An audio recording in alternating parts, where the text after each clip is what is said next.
Asam sulfat itu adalah kayak zat yang sangat korosif, dan kalau sampai asam sulfat itu terkena tubuh manusia itu habis deh. Itu bakal kayak hangus gitu badanmu, bakal kayak hilang gitu walaupun butuh proses. Itu bahaya banget.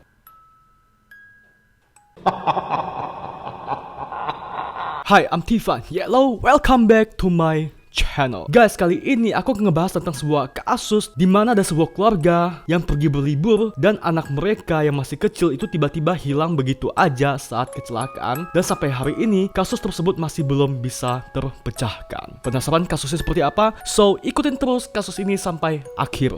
Oke. Dan sebelum kita mulai, please klik subscribe dan tanda lonceng sebagai support ke aku agar aku lebih semangat lagi untuk bikin video kualitas dan menghibur. Kalau sudah, kita mulai. 1, 2, 3. Jadi peristiwa ini itu terjadi di Spanyol, tepatnya pada tanggal 24 Juni 1986. Dan ya, ini belum terjadi lama banget, ya nggak? Jadi guys, ada sebuah keluarga yang terdiri dari sang ayah yang bernama Andres Martinez dan si ibunya itu bernama Carmen Gomez. Lalu anak yang hilang itu bernama Juan Pedro yang masih berusia 10 tahun dan ya masih kecil banget ya. Jadi pekerjaan dari Andres sendiri itu adalah seorang supir truk yang tugasnya itu mengantar asam sulfat menggunakan truk dari kota yang satu ke kota yang lain yang ada di Spanyol. Dan guys, namun kali ini Andres mengajak keluarganya sambil mengantar barang bawaannya asam sulfat itu karena dia pernah janji sama anaknya kalau misalnya kalau anaknya ini itu mendapatkan nilai bagus, dia akan membawa mereka jalan-jalan sambil mengantar barang bawaannya dia. Dan singkat cerita, pada hari itu keluarga kecil Andres pergi ke kota Bilbao di Basque Utara di Spanyol ya, sambil nganterin barangnya itu guys, dan sambil ngajak mereka jalan-jalan di sekitar kota tersebut. Jadi kan Andres itu kan membawa truk ya, dan di dalam truk itu terdapat muatan sebanyak 5.200 galon asam sulfat. Ya, mereka pun berangkat pada hari tersebut, dan pada pukul 5.30 sore mereka tuh sempat singgah ke rumah makan ya di sana karena ya itu memang sudah jam makan malam. Dan habis setelah mereka selesai makan malam, mereka pun pergi lagi melanjutkan perjalanan mereka. Dan mereka pun tiba di sebuah jalur yang sangat terjal dan sangat curam dan berkelok-kelok gitu, pokoknya bahaya banget deh. Tepatnya itu di jalur atau di jalan Somesierra di Madrid Utara Barat. Dan di tempat ini tuh emang sering banget terjadi kecelakaan karena ya memang terjal banget dan curam banget. Kalau misalnya supir nggak ahli dalam menyupir kemudinya, itu bisa mengalami kecelakaan di daerah tersebut. Namun yang kita tahu, si Andres ini tuh adalah seorang supir yang udah lama banget ya, dan dia tuh udah biasa banget mengendarai truk yang besar pergi ke kota-kota dan melewati banyak banget medan-medan yang kayak ya curam-curam, terjal-terjal, itu udah hal biasalah bagi dia.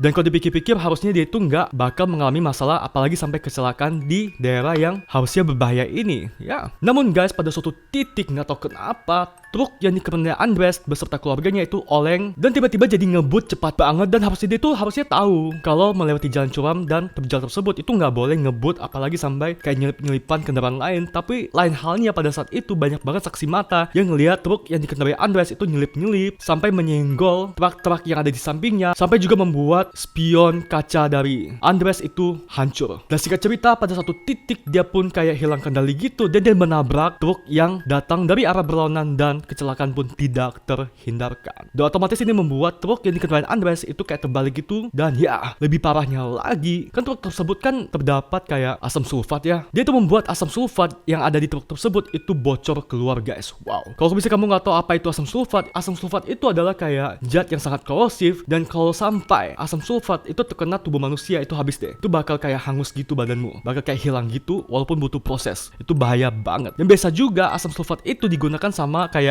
beberapa para pembunuh yang mungkin kamu pernah dengar. Mereka tuh biasa akan menghilangkan jejak pembunuh mereka dengan melarutkan korbannya dengan asam sulfat.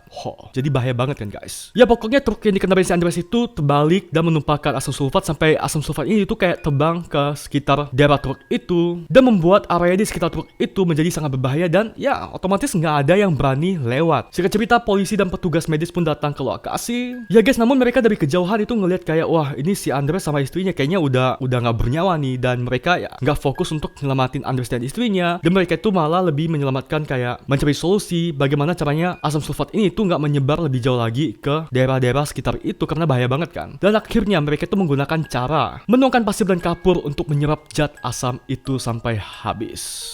Dan setelah mereka ngerasa kayak wah ini kayak Zat Asam ini udah aman, udah terserap habis dan kayaknya sudah oke nih, udah kondusif untuk pergi ngecek ke arah truk tersebut apa yang terjadi di sana, dan polisi pun pergi ke truk tersebut dan para medis juga ke truk tersebut dan ngecek kalau ya bener aja mereka tuh berdua udah kayak udah mati gitu, si Andres dan istrinya. Namun di dalam truk tersebut mereka tuh menemukan beberapa mainan, baju anak-anak, buku tulis anak-anak. Namun ya mereka nggak menemukan anak-anak di sana, dan mereka itu harus berpikir kalau ya harusnya ada anak-anak dong di situ karena ada mainan, ada buku anak-anak, baju anak-anak, dan ya anak-anak tersebut si Juan guys, Juan Pedro yang masih berusia 10 tahun. So kemana si Juan? Lalu terus guys, berdasarkan saksi mata yang ada di sana, jadi kan pas kecelakaan terjadi itu kan saksi mata udah banyak banget ngelihat kecelakaan tersebut, namun mereka itu nggak berani nolong karena ya Zat Asam itu kan berbahaya banget ya. Dan 20 menit sebelum polisi datang dan para medis datang ke tempat itu, banyak saksi yang di sana itu melihat kalau ada kayak van putih dan turunlah 2 orang yang tinggi banget lalu ngehampirin ke arah truk tersebut, tapi nggak menggunakan pengaman apa-apa, datang gitu aja. Mereka kayak nggak takut Zat Asam itu, dan nggak apa-apa, mereka juga nggak cedera karena Zat Asam itu. Wow, itu alien, manusia apa robot kan? Dan saat kedua orang jangkung tersebut menghampiri truknya si Andres, mereka itu kayak ngambil sesuatu dari dalam truk itu, kayak tas besar, lalu pergi begitu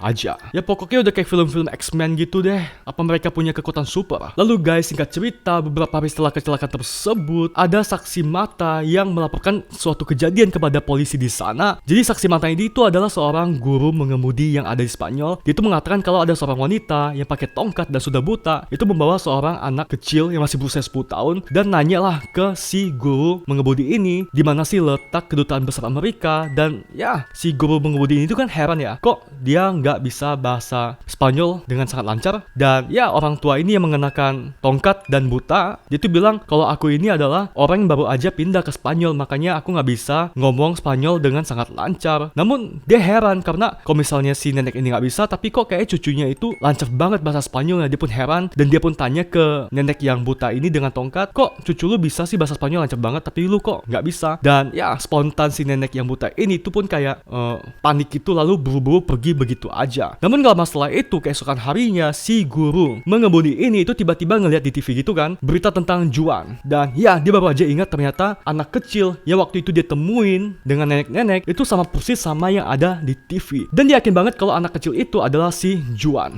Dan akhirnya dia pun melaporkan ini kepada polisi yang ada di Spanyol. Karena keanehan pada kasus ini sehingga menimbulkan teori, yaitu banyak mengatakan kalau si Andres dan keluarga ini tuh berurusan dengan bandar narkoba atau gembong narkoba yang ada di Spanyol. Dan ya banyak berpikir kalau saat itu mengapa si Andres tiba-tiba kayak ngebut gitu, padahal dia sudah tahu itu dari yang berbahaya dan gak boleh untuk ngebut. Itu karena dia dikejar oleh bandar narkoba tersebut sehingga membuat dia harus mengebut dan berkelok sampai nabrak truk-truk yang ada di samping, bahkan ya hilang kendali dan mengalami kecelakaan. Dan dugaan ini itu diperkuat dengan adanya bukti seperti kayak sebuk-sebuk, sisa-sisa sebuk narkoba di dalam truk yang dikendarai oleh Andres. Namun sampai saat ini ya ini masih gantung banget, masih kayak bener gak sih kalau dia itu dikejar oleh pengedar narkoba atau enggak? Jadi masih gantung banget guys. Terus ada yang berasumsi juga kalau misalnya si Juan ini itu sempat selamat setelah terjadi kecelakaan. Si Juan sempat lari dari truk, menjauh dari truk, ditemukanlah oleh orang di sekitar situ, namun tiba-tiba Juan meninggal, anak kecil tersebut meninggal. Dan karena orang ini kan gak mau berurusan dengan polisi, takut kayak dituduh lah kalau dia itu ngebunuh si Juan, akhirnya dia membuang mayat si Juan ke jurang begitu aja untuk kayak cuci tangan gitu, karena dia menganggap ya anak ini juga udah mati, daripada entar aku dituduh jadi pembunuh, mending buang aja mayat si Juan ke dalam jurang. Namun ini masih jadi asumsi doang sih, belum menjadi bukti yang betul-betul nyata, dan sampai hari ini masih menjadi misteri dan belum terpecahkan. So guys, kalau misalnya aku boleh tanya, apa sih opini kamu? Sebenarnya kemana sih si Juan, anak kecil yang berumur 10 tahun itu? Apakah dia itu diculik sama pengedar narkoba, atau dia hilang, atau dia itu terlarut sama Zat Asam dengan sangat cepat? Gimana menurut kamu guys? Berikan opini kamu di kolom komentar yang ada di bawah. Oke, biar sama-sama kita diskusikan. Dan guys, sekian dulu video hari ini. Please klik subscribe dan tanda lonceng sebagai support kamu ke aku. Dan untuk mendapatkan notifikasi video terbaru, jangan lupa like dan share ke teman-teman kamu. Dan sampai ketemu di video selanjutnya. Dan bye!